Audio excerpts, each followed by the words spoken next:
El sistema internacional de los derechos humanos,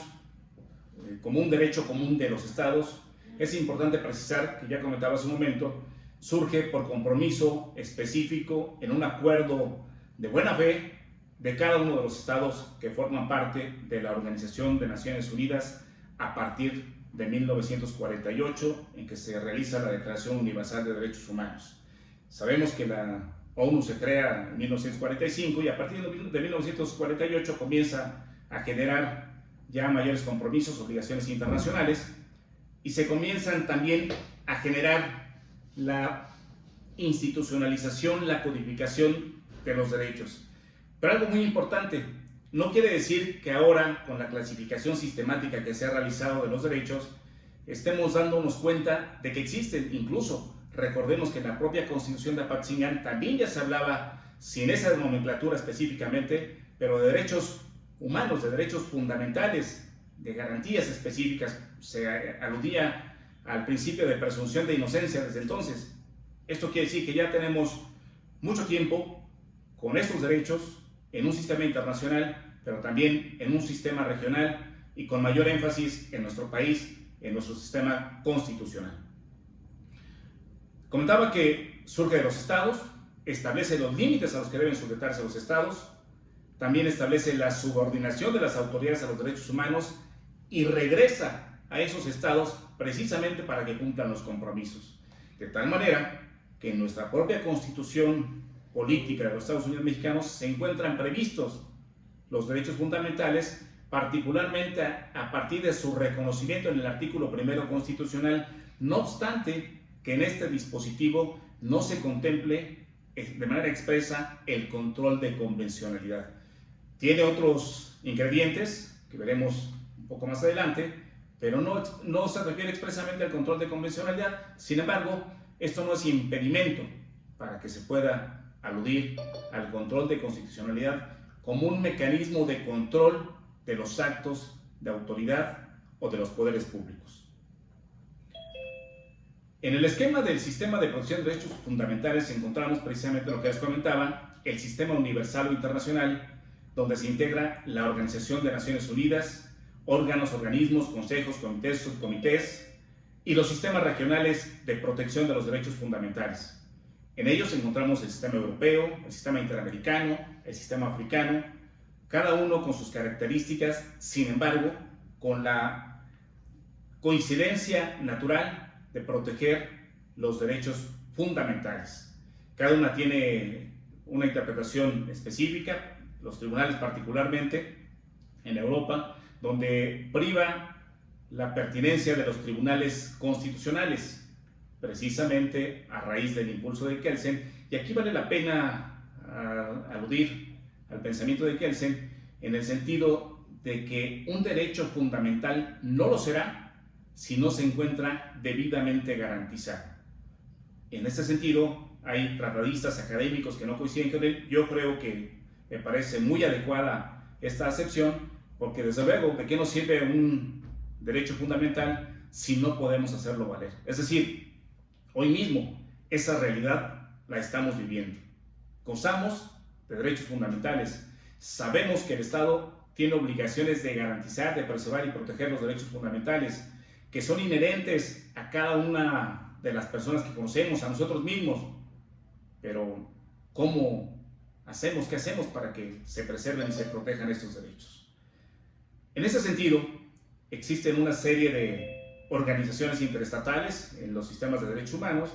que son universales, regionales, comentaba, y que algunas crean normas, otras crean instrumentos, algunos tienen una calidad o característica judicial, otras cuasi judiciales, no lo son. Sin embargo, también crean normas e instrumentos, y esto ocurre a nivel universal y a nivel regional. Es decir,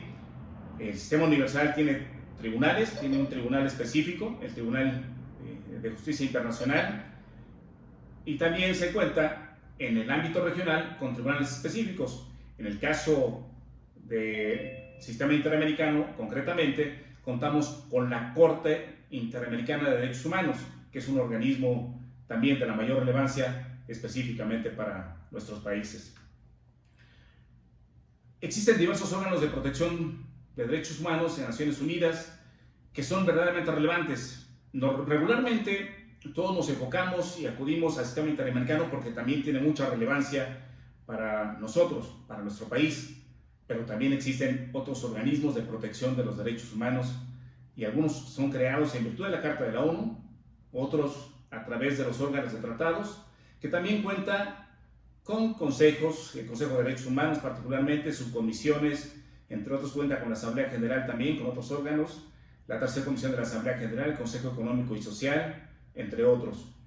En los órganos de tratados encontramos al Comité de Derechos Humanos, al Comité de Derechos Económicos y Sociales, al Comité de Protección de Trabajadores Migratorios, al Comité de Eliminación contra la Discriminación Racial, el Comité de Discriminación contra la Mujer, etc. Si la memoria no me falla, deben ser más de 66 órganos y comités que existen en la Organización de Naciones Unidas, independientemente de los que se han ido creando y subcomités, que son muchos, y cada uno tiene actividades específicas, tiene una carga de trabajo importante. Pareciera que en materia de derechos humanos, sobre todo porque regularmente nos hemos enfocado a considerar que los derechos humanos solamente tutelan los derechos de presuntos delincuentes, de imputados y de los que son sujetos a un proceso penal o están vinculados por algún delito, vinculados al proceso. Pareciera que solamente los protege a ellos, pero eso es absolutamente inexacto. Los derechos fundamentales protegen a todas las personas en el ejercicio de todos sus derechos, laborales, económicos, empresariales, de salud, de acceso al agua, de derecho a una vivienda digna, etc., de derecho al medio ambiente, que hemos hablado aquí solamente de la salud física y mental de las personas, pero algo que no estamos previendo es precisamente el impacto que se va a generar al derecho medioambiental. El derecho medioambiental se verá en riesgo una vez que, ojalá ocurra pronto, pero se verá en riesgo a partir de que la pandemia se controle o se concluya. Estamos generando muchos residuos. Esos residuos no están siendo debidamente atendidos. ¿Qué va a ocurrir cuando esto se controle? Vamos a tener un problema de contaminación muy importante y no lo estamos tomando en consideración en este momento. Bien, un segundo. En el sistema universal y en el sistema interamericano de derechos humanos, que para efectos prácticos nos interesa más, encontramos una serie de instrumentos como la Declaración Universal de Derechos Humanos, la Carta de Naciones Unidas, tratados y convenciones internacionales, el Pacto Internacional de los Derechos Civiles y Políticos, el Pacto Internacional de los Derechos Económicos, Sociales, Culturales y Ambientales, el Protocolo de Salvador, la Convención contra toda forma de discriminación, la Declaración Americana de los Derechos y Deberes del Hombre, la Convención Americana sobre Derechos Humanos, el Pacto de San José, o conocido como Pacto de San José de Costa Rica, la Declaración del Genoma Humano, la Convención contra la Tortura, la Convención Belém do Pará y opiniones consultivas que eventualmente han entrado en pugna respecto a su validez, a su vinculación con el derecho internacional y sobre todo la obligatoriedad que tiene respecto de los estados. Creo que las opiniones consultivas que emite la Corte Interamericana de Derechos Humanos, independientemente de que no sean una sentencia, porque el tribunal lo es un tribunal, no tiene mayor duda al respecto, o no representa mayor duda, es un tribunal de justicia en materia de derechos humanos, y entonces sus funciones, que son opiniones consultivas, cautelares y judiciales, emite opiniones consultivas. Esas opiniones consultivas son vinculantes, por supuesto que también obligan a los estados,